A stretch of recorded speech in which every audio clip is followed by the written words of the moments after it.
Bismillahirrahmanirrahim. Assalamualaikum warahmatullahi wabarakatuh. Sebelumnya izin memperkenalkan diri. Nama saya Maman Supriyatna. Saya salah satu mahasiswa dari Universitas Pamulang Serang, Fakultas Teknik Mesin. Di sini saya akan menjelaskan sedikit materi tentang komponen gaya mata kuliah statika struktur dengan dosen pembimbing Bapak Joni Arif STMT.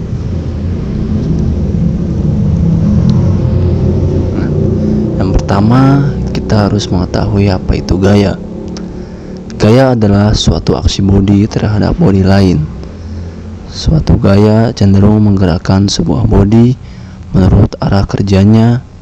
Aksi sebuah gaya dicirikan oleh besarannya, arah kerjanya, dan titik tangkapnya.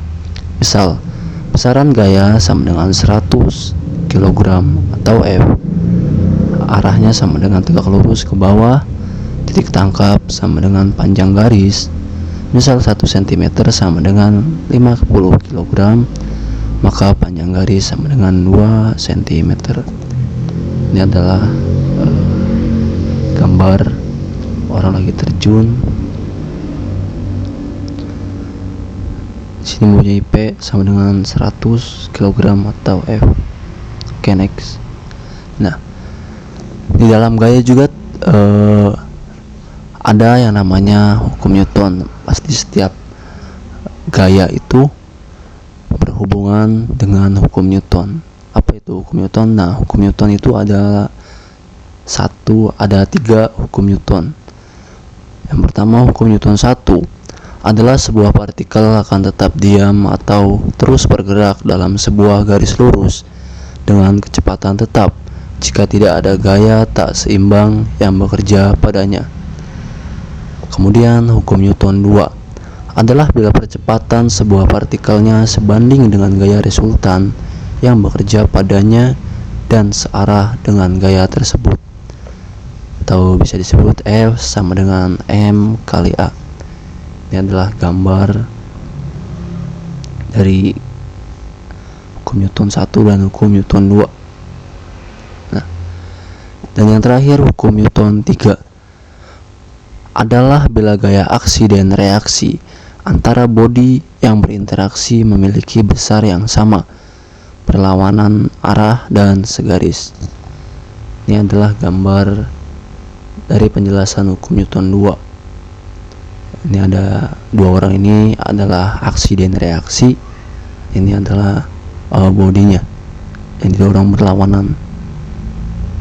Nah, kemudian ada komposisi gaya. Yang pertama, gaya-gaya koliner. Koliner V sama dengan gaya-gaya yang segaris terletak pada satu garis lurus. Nah, contohnya pada gambar itu adalah gambar 2 kelompok yang sedang melakukan tarik tambang. Gayanya sifat satu garis lurus. Kemudian gaya koplanar force sama dengan gaya yang garis kerjanya terletak pada satu bidang rata. Kemudian ada gaya-gaya ruang, 3-dimensional system of force sama dengan gaya-gaya yang bekerja di dalam ruang. Nah, ini adalah contoh atau gambar dari gaya-gaya ruang di mana gaya-gayanya berada di dalam ruang. Dan kemudian ada gaya-gaya konkuren atau konkuren force, yaitu gaya-gaya yang garis kerjanya melalui titik sedang jika sebaliknya disebut non-konkuren. Nah, ini adalah contoh gambar dari gaya-gaya konkuren, di mana gaya kerjanya melalui sebuah titik. Nah, ini ada A, B, C, D, itu adalah gaya-gayanya.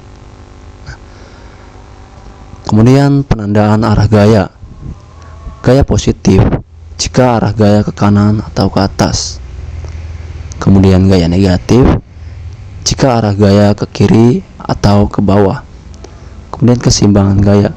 Konsep dari gaya adalah suatu aksi yang cenderung mengubah keadaan diam pada suatu bodi ke keadaan di mana gaya bekerja.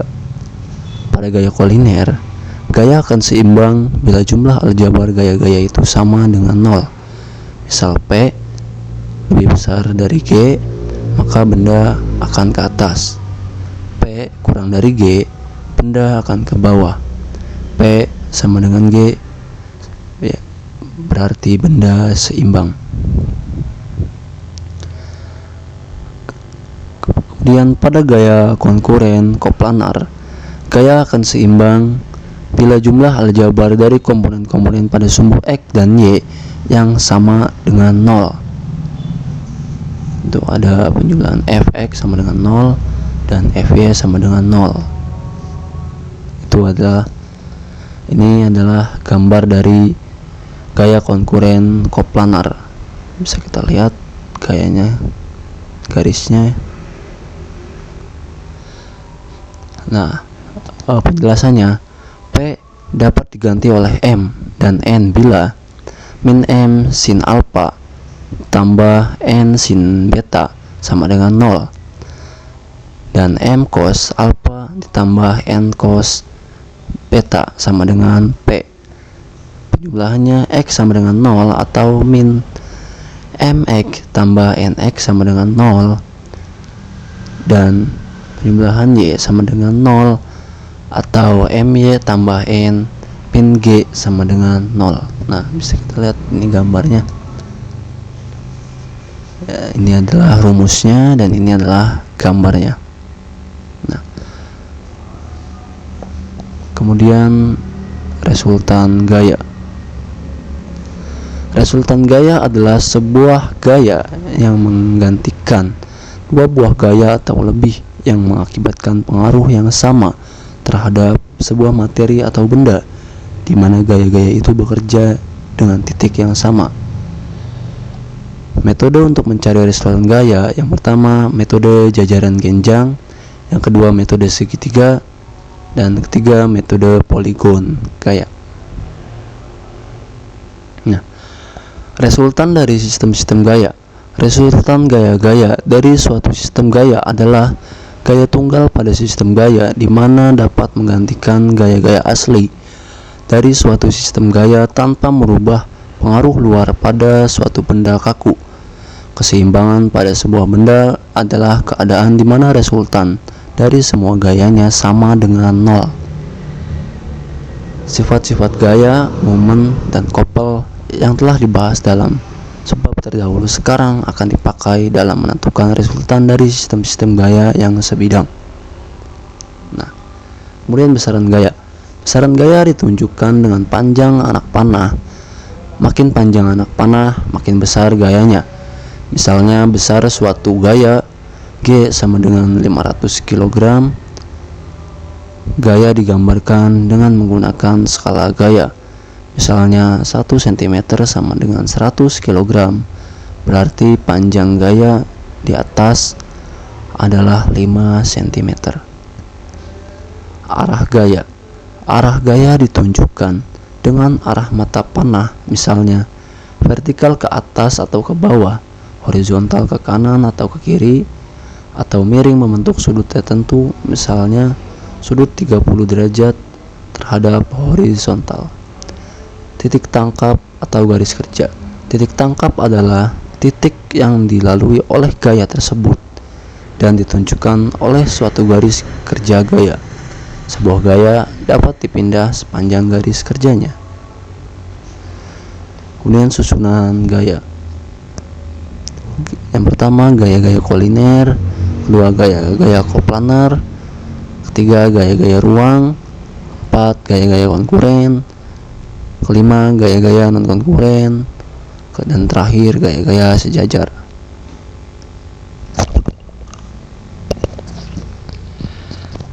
Gaya-gaya kuliner. Gaya-gaya yang garis kerjanya terletak satu garis lurus. Nah, ini adalah contoh gambar dari gaya-gaya kuliner. Ini ada P1, P2, P3 dan P4, di mana bentuk garisnya ini berbentuk miring. Yang penting meskipun miring asalkan lurus, itu adalah gaya-gaya kuliner. Kemudian gaya-gaya koplanar, gaya-gaya yang garis kerjanya terletak pada satu garis bidang. Nah, ini adalah gambar dari gaya-gaya koplanar.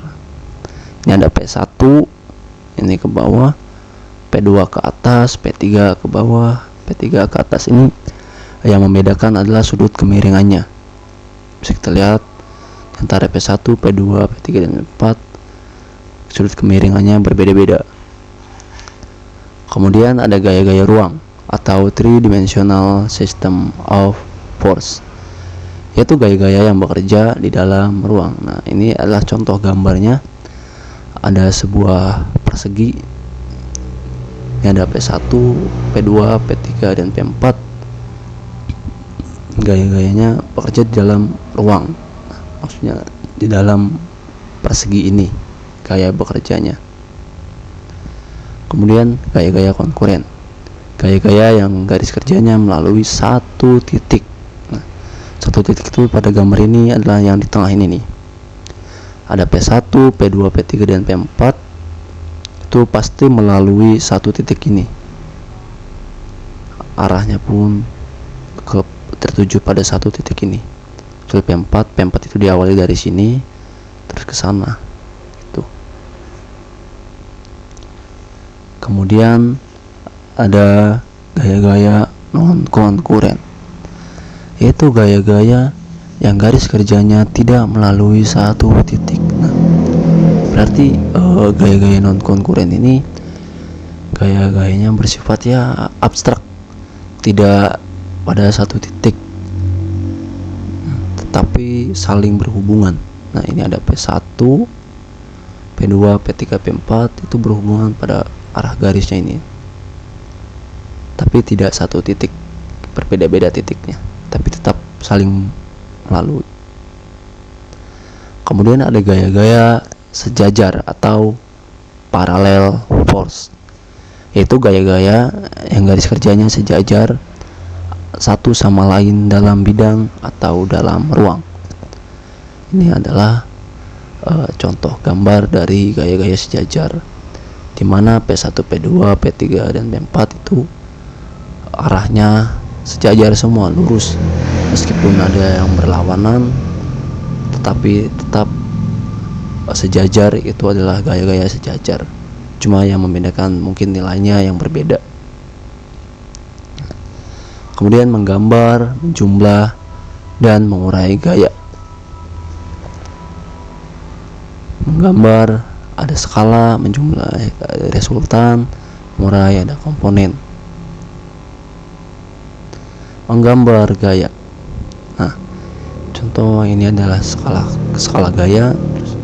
Terus gayanya ada satuan beratnya kilogram, ton, n, kn, satuan panjangnya milimeter, sentimeter dan lain-lain. Contohnya, gambarkan gaya P sama dengan 600 kg dengan sudut arah alfa sama dengan 45 derajat. Nah, jawabannya skala gaya 1 cm sama dengan 100 kg. Ini adalah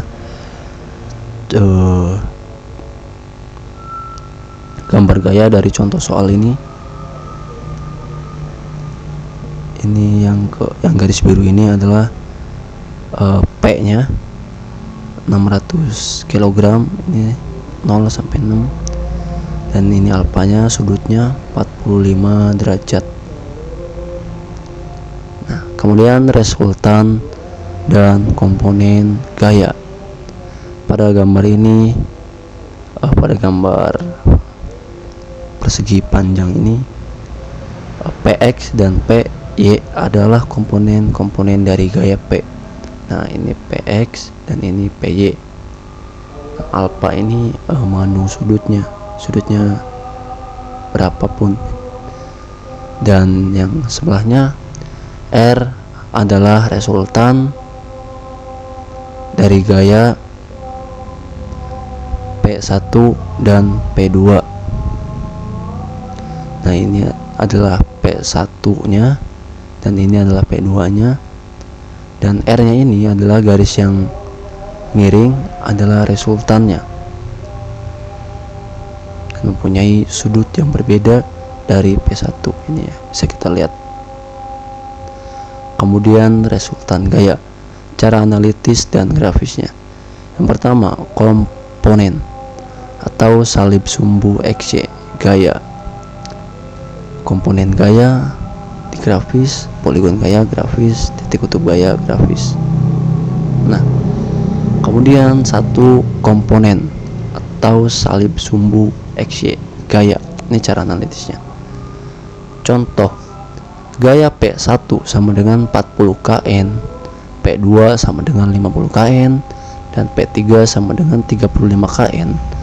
Memotong titik 0,0 dengan sudut arah alfa 1 sama dengan 30 derajat, alfa 2 sama dengan 135 derajat, dan alfa 3 sama dengan 300 derajat. Ini adalah gambarnya. Ada P1, P2, P3 yang biru, dan yang hitam juga ada P1, P2, dan P3. Ini arah Y, dan ini X, ini alfanya, alfa 1, alfa 2, alfa 3. Dan penyelesaiannya, PX sama dengan P1X tambah P2X tambah P3X. PY sama dengan P1Y tambah P2Y tambah P3Y. Resultannya, R sama dengan akar PX kuadrat tambah PY kuadrat. Sudut arahnya alfa sama dengan tan dalam PY dibagi PX. Posisinya ada 1, 2, 3, dan 4. Kemudian ada komponen gaya, cara grafisnya. Contoh, gaya P1 sama dengan 50 kN, P2 sama dengan 40 kN, dan P3 sama dengan 45 kN, seperti gambar ini. Nah, ini adalah P1 sama dengan 50 kN, dan ini juga memiliki sudut. Di sini ada 45, ada 60 derajat, ada 30 derajat. Nah, dan penyelesaiannya, skala gaya 1 cm sama dengan 50 kN. Dari hasil penggambaran akan diperoleh nilai resultan R sama dengan KN. Sudut arah alfa sama dengan berapa derajat, posisinya kuadran. Kemudian poligon gaya, cara grafis. Contoh, gaya P1 sama dengan 50 kN, P2 sama dengan 40 kN, dan P3 sama dengan 45 kN, seperti gambar ini. Ini adalah P1, P2, P3, dan ini sudutnya beda-beda juga. Ada 45 derajat, 60 derajat, 30 derajat, dan ini sudut Y, ini sudut X. Penyelesaiannya, skala gaya 1 cm sama dengan 50 kN. Dari hasil penggambaran akan diperoleh nilai resultan R sama dengan, di sini pasti ada hitungannya, sudut arahnya alfa sama dengan berapa derajat, posisi di mana, itu bisa kita selesaikan. Nah, kemudian titik kutub gaya, cara grafisnya. Contoh, gaya-gaya sejajar seperti di gambar. Nah, ini adalah P1, P2, P3, dan P4. Ini ada X-nya, dan ini R. Nah, P1 sama dengan 2 ton, P2 sama dengan 3,5 ton, P3 3 ton, P4 2,5 ton. Maka akan menghasilkan garis ini A, B, C, D, E. Dan penyelesaiannya skala jarak dan skala gaya P1, P2, P3. garisnya A, B, C, D, E terhubung di titik O. Seperti itu ya. Kemudian titik berat, pengertian dan prinsip. Nah, ini adalah contoh gambar dari titik beratnya. Ini adalah P1 dan ini adalah P2, dan ini I1 dan I2. Ini titik beratnya di sini sebagai tumpuan. Nah, cara menghitungnya M kiri dikali M kanan. Nah, yang kiri terus, atau P1 kali I1 sama dengan P2 kali I2. Penentuan titik berat cara analitis. Satu, pembagian bidang. Nah, ini adalah gambarnya. Kemudian perhatian, bidang A, B, dan C adalah benda terarsir sehingga bertanda positif dengan arah ke bawah dan ke kanan. Berarti A, B, C ini benda yang terarsir dan bernilai positif. Nah, bidang D adalah lubang atau blank sehingga bertanda negatif dengan arah ke atas dan ke kiri. Nah, kalau yang D ini yaitu lubang sehingga bernilai negatif. Kemudian pemberian notasi bidang. Nah, ini adalah gambarnya. Contoh gambar pemberian notasi bidang. Ditetapkan garis atau sumbu persamaan X dan Y pada sebelah kiri dan bawah bidang. ZA, ZB, ZC, dan ZD adalah titik berat masing-masing bidang A dan B, C, D. Nah, ZA, ZB, ZC, dan ZD berarti ini adalah titik beratnya dari titik A, B, C, dan D. Bisa kita lihat betapa rumitnya sekali. Nah, penentuan titik berat, penggambarannya, prosedurnya. Gambar bidang berskala pada lembar kerja lengkap dengan ukuran. Perhatikan penempatan dan skala gambar agar seluruh gambar termuat pada lembar kerja. Nah, berarti sebelum kita menggambar, kita harus menentukan dulu skalanya biar sesuai ukurannya dan biar muat pada lembar kerjanya. Kemudian pembagian dan luasan subbidang. Nah, ini ada A, B, C, dan D. Nah, bagi bidang menjadi beberapa subbidang, kemudian hitung luas F masing-masing subbidang. Nah, ini A kan luasnya kan rumusnya F, jadi FA sama dengan B1 dikali H1. Nah, B1 nya ini A, H1 nya ini.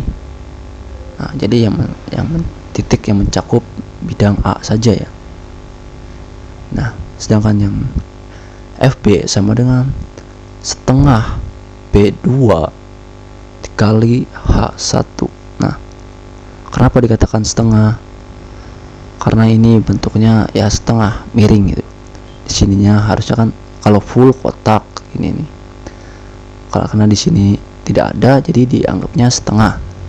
Kemudian FC sama dengan B dikali H2. Nah, ini yang C nih. C ini yang paling gede nih, maka B rumusnya B ini adalah panjangnya, H2 ini adalah tingginya. Nah, kalau D, FD sama dengan min Pi kali R kuadrat. Nah, karena di sini bentuknya lingkaran, nah, dan lingkaran ini adalah lubang atau lingkaran, maka nilainya negatif dan tentu menggunakan rumus lingkaran yaitu Pi dan kali R. R itu jari-jarinya, jari-jari si lubang ini kuadrat. Nah, dan penggambaran gaya luasan subbidang. Ini adalah contoh gambarnya dari gaya luasan subbidang. Kemudian prosedurnya, tetapkan skala gaya atau skala luasan Misalnya 100 kg sama dengan 1 cm. Kemudian gambarkan gaya luasan berskala masing-masing subbidang, arah gaya ke kanan atau ke bawah untuk bidang benda dan arah gaya sebaliknya untuk lubang bidang. Nah, karena setiap benda yang berlubang itu bernilai positif, itu arahnya ke bawah. Kemudian ada momen. Momen adalah besaran yang mengindikasikan kemampuan dari sebuah gaya yang menyebabkan rotasi perputaran dengan rumus M sama dengan F kali R, di mana R adalah jarak gaya terhadap titik pusat tumpuan atau A. Lihat gambarnya di samping. Nah, ini adalah gambar dari momen. Nah, ini bisa dilihat di paku. Nah, paku ini adalah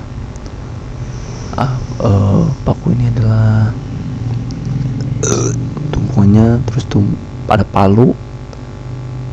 Ini adalah contoh dari gambar momen. Nah, kemudian momen bernilai positif apabila mengakibatkan putaran searah jarum jam, dan sebaliknya bernilai negatif apabila mengakibatkan putaran berlawanan arah jarum jam. Nah, jadi kalau arahnya searah jarum jam, maka nilai momen itu positif. Kalau arahnya berlawanan dengan jarum jam, maka nilainya negatif. Resultan momen dari beberapa gaya terhadap suatu titik sama dengan jumlah aljabar dari momen setiap gaya terhadap titik tersebut. Nah, ini adalah contoh gambar dari momen. M1 sama dengan F1 kali R1, M2 sama dengan F2 kali R2. Resultannya M sama dengan M1 tambah M2. Kemudian momen, pengertian momen menurut teori Varignon. Momen sebuah gaya terhadap sebuah titik sama dengan jumlah momen dari komponen-komponen gaya tersebut terhadap titik itu. Kemudian gaya-gaya pada tongkat tumpu akan menimbulkan momen positif dan negatif terhadap titik A. Apabila momen positif lebih besar atau sebaliknya, maka papan akan tidak seimbang. Nah, ini adalah contoh gambar dari momen. Jadi momen itu adalah keseimbangan. Nah, ini adalah sebuah papan, ini yang laki-laki, ini yang perempuan. Karena si laki-laki ini memiliki berat badan yang lebih berat daripada si perempuan, jadi si laki-laki ini maju dan si perempuan agak ke belakang biar tetap seimbang. Kemudian ada jenis gaya berdasarkan cara kerjanya.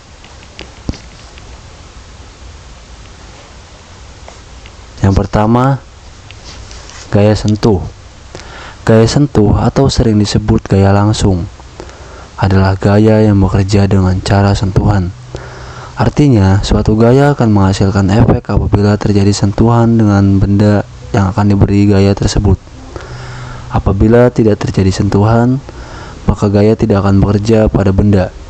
Gaya ini hanya muncul ketika benda bersentuhan dengan benda lain yang menjadi sumber gaya. Sebagai contoh, ketika kita hendak memindahkan meja, maka kita harus menyentuh meja tersebut, kemudian mendorongnya ke tempat tujuan. Pada kasus ini, terjadi sentuhan antara manusia, kita sebagai sumber gaya, dan meja sebagai target yang akan diberi gaya. Gaya memindahkan meja yang kita lakukan ini merupakan gaya otot. Contoh lain gaya sentuh adalah gaya pegas dan gaya gesek. Dan yang kedua, gaya tak sentuh. Gaya tak sentuh atau gaya tak langsung adalah gaya yang akan bekerja tanpa terjadinya sentuhan. Artinya, efek dari gaya yang dikeluarkan oleh sumber gaya tetap dapat dirasakan oleh suatu benda walaupun mereka tidak bersentuhan. Sebagai contoh, gaya magnet. Ketika kita meletakkan besi di dekat magnet tanpa bersentuhan, maka besi tersebut akan tertarik dengan sendirinya ke arah magnet karena merasakan efek dari gaya yang dikeluarkan oleh magnet tersebut. Gaya tak sentuh disebut juga gaya medan. Contoh lain gaya tak sentuh adalah gaya gravitasi, gaya listrik, dan gaya Coulomb. Kemudian ada jenis-jenis gaya berdasarkan pengaruh lintasan. Ada gaya konservatif.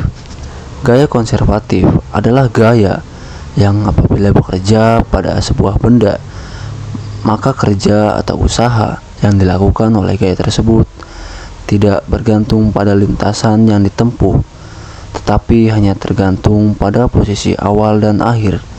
Contoh gaya konservatif adalah gaya gravitasi, gaya pegas, dan gaya elektromagnetik. Kemudian ada gaya non-konservatif. Gaya non-konservatif adalah gaya yang apabila bekerja pada suatu benda, maka kerja atau usaha yang dilakukan oleh gaya tersebut bergantung pada lintasan yang dilalui oleh benda antara titik awal dan titik akhir. Contoh gaya konservatif adalah gaya gesek.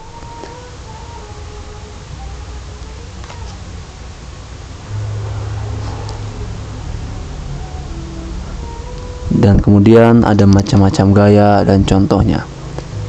Sebelum kita membahas macam-macam gaya dan contohnya, saya akan menjelaskan sedikit. Di dalam kehidupan kita sehari-hari tidak pernah lepas dengan yang namanya gaya. Tanpa kita sadari, setiap aktivitas atau kegiatan yang kita lakukan selalu berhubungan dengan gaya. Sebagai contoh, saat kita berjalan tanpa kita sadari, kita mengalami 3 macam gaya, yaitu gaya otot untuk menggerakkan kaki, gaya gesek antara alas kaki dan permukaan jalan, serta gaya berat yang dikerjakan pada tubuh dan anggota badan kita. Berikut ini akan dibahas macam-macam gaya dalam fisika beserta contohnya. Ada gaya berat. Gaya berat adalah gaya yang dikerjakan oleh percepatan gravitasi pada sebuah benda bermassa. Arah gaya berat selalu tegak lurus ke bawah menuju pusat gravitasi. Sebagai contoh, benda yang dilemparkan ke atas pasti akan kembali lagi ke tanah karena pengaruh gaya berat. Kemudian gaya normal. Gaya normal adalah gaya yang bekerja pada bidang yang bersentuhan antara dua permukaan benda yang arahnya selalu tegak lurus dengan bidang sentuh. Contohnya ketika sebuah buku diletakkan di atas meja, maka buku tersebut akan mengalami gaya normal dari titik dasar buku menuju ke atas secara tegak lurus.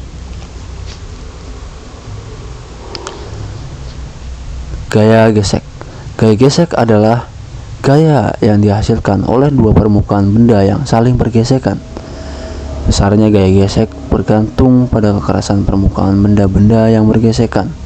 Semakin kasar permukaan benda, maka gaya gesek yang dihasilkan akan semakin besar. Contoh gaya gesek adalah pada saat kita berjalan di atas lantai tanpa tergelincir karena adanya gaya gesek antara telapak kaki dengan lantai. Kemudian ada gaya tegangan tali.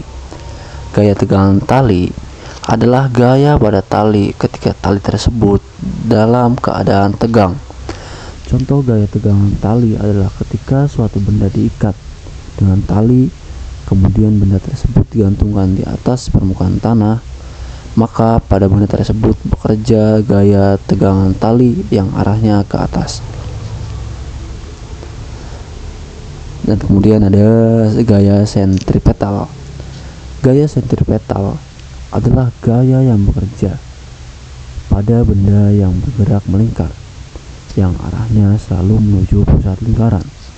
Gaya sentripetal ini berfungsi untuk mengubah arah gerak benda supaya tetap bergerak melingkar. Contohnya, pada mainan bandul yang diputar secara vertikal maupun horizontal akan mengalami gaya sentripetal yang arahnya menuju pusat lingkaran. Kemudian Kemudian ada gaya sentrifugal.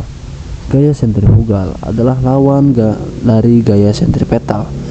Gaya sentripetal merupakan efek semu yang timbul ketika sebuah benda melakukan gerak melingkar. Arah gaya sentrifugal ini adalah menjauhi pusat putaran. Sebagai contoh adalah ketika sebuah bandul diputar, kemudian tali bandul putus, maka bandul tersebut akan bergerak menjauhi pusat putaran.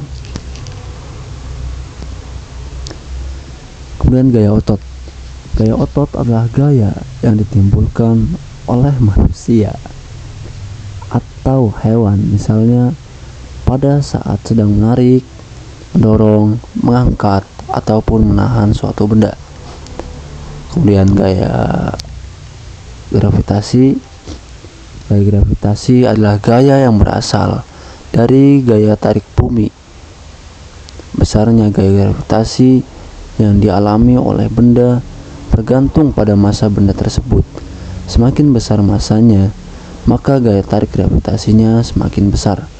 Contohnya adalah buah kelapa yang jatuh dari pohonnya. Kemudian ada gaya magnet. Gaya magnet adalah tarikan atau dorongan yang dihasilkan oleh benda yang bersifat magnet. Benda yang dapat ditarik oleh magnet adalah benda-benda yang terbuat dari logam, yaitu besi, nikel, dan kobalt. Benda-benda yang dapat ditarik magnet ini disebut sebagai benda magnetis. Contohnya adalah jarum tertarik oleh magnet. Kemudian ada gaya apung. Gaya apung adalah gaya ke atas yang dikerjakan oleh fluida atau zat cair yang melawan gaya berat dari suatu benda yang direndam. Sebagai contoh, kapal layar dapat mengapung di permukaan laut karena pengaruh gaya apung. Gaya apung ini pertama kali dikemukakan oleh seorang ahli matematika Yunani bernama Archimedes. Kemudian gaya listrik. Gaya listrik adalah gaya yang dihasilkan oleh arus listrik. Contohnya gaya yang terjadi pada alat-alat elektronik seperti kipas angin, setrika, dan sebagainya. Kemudian ada gaya kolom. Gaya kolom adalah gaya yang ditimbulkan oleh dua buah muatan yang saling berdekatan. Misalkan dua partikel bermuatan positif dan negatif berdekatan dengan jarak tertentu. Kemudian ada gaya Lorentz. Gaya Lorentz adalah gaya yang ditimbulkan oleh muatan listrik yang bergerak atau gaya yang ditimbulkan oleh arus listrik yang berada dalam satu medan magnet. Dan yang terakhir ada gaya mesin. Gaya mesin adalah gaya yang dihasilkan oleh mesin. Sebagai contoh, gaya mesin adalah mobil yang sedang melaju, kereta api yang sedang bergerak, pesawat yang sedang terbang, dan sebagainya.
misalkan momen A sama dengan min F1 dikali 2,5 tambah F2 kali 2 sama dengan 45 kgm. Ini bernilai positif. Jika F2 digeser ke kiri sehingga berjarak 1,25 m atau meter dari A, maka MA sama dengan min 30 kg dikali 2,5 m ditambah 60 kg dikali 1,25 m sama dengan 0. Hal ini berarti momen positif sama dengan momen negatif. Tongkat umpil dinyatakan seimbang. Nah, ini adalah gambarnya dari perhitungan momen tadi, dimana F1 sama dengan 30 kg, F2 sama dengan 60 kg. Oke, kita lanjut. Kemudian ada momen couple. Dua gaya sejajar sama besar berlawanan arah dengan jarak tertentu atau couple gaya. Momen terhadap titik 0 atau MO dapat dihitung menggunakan MO sama dengan min P kali A tambah P kali B sama dengan P kali B min A sama dengan P kali L. Jadi resultan dari pasangan gaya ini adalah momen dan tidak mungkin berupa suatu resultan gaya ataupun gaya-gaya seimbang. Sekalipun jumlah aljabarnya sama dengan 0, pasangan gaya ini disebut gaya couple yang menghasilkan momen couple. Ini ada gambar di bawah, ada dua. Yang pertama momen couple dan yang sebelahnya gaya couple. Kemudian couple tidak berubah selama besar dan arah vektornya tidak berubah. Suatu couple tidak akan berubah oleh pergantian harga dari F dan D selama produknya tetap sama. Hal ini bisa dilihat pada gambar berikut yang menunjukkan 4 konfigurasi couple yang berbeda dengan hasil couple yang sama, yaitu M sama dengan F kali D. Ini jadi ada 4 gambar. Yang pertama gambarnya F ada D, terus D-nya di sini, kemudian ada yang di sini, di sini. Jadi ini adalah gambar konfigurasi couple yang berbeda, tapi hasil couplenya sama. Kemudian ada torsi. Torsi adalah suatu gaya yang menimbulkan puntiran. Gaya bekerja menyilang terhadap suatu sumbu. Garis kerja gaya tegak lurus sumbu dengan jarak D. Besar puntiran pada sumbu akibat gaya ini dihitung sebagai T sama dengan F kali D.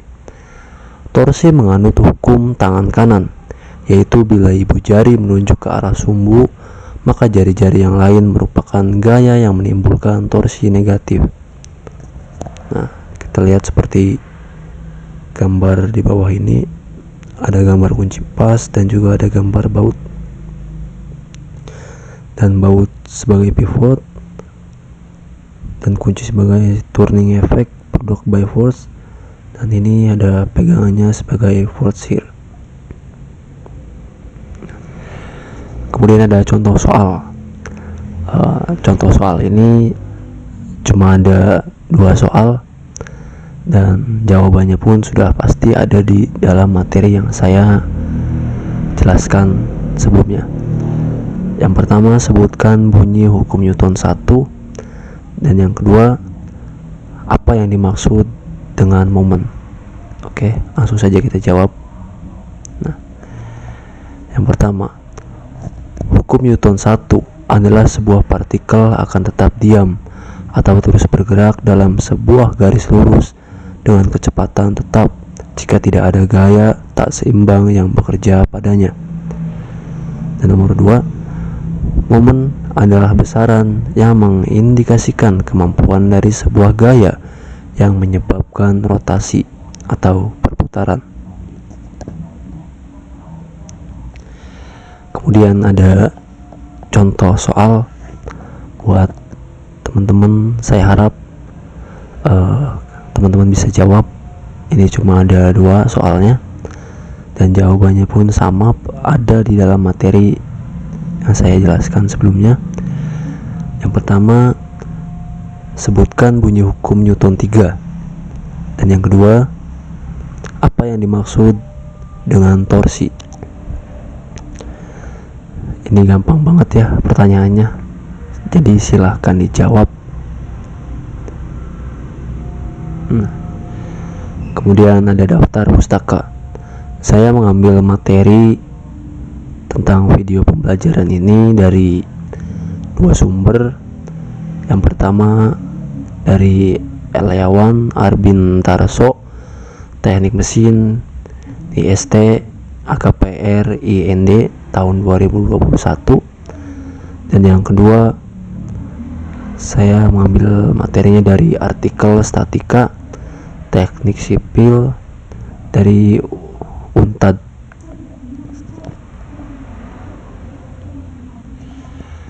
Mungkin itu saja yang dapat saya sampaikan pada materi tentang komponen gaya ini. Semoga bermanfaat. Kurang lebihnya mohon maaf, karena saya juga masih dalam proses belajar. Semoga materi yang saya sampaikan bermanfaat buat teman-teman yang nonton video saya ini. Sekian dari saya. Wabillahi taufiq wal hidayah.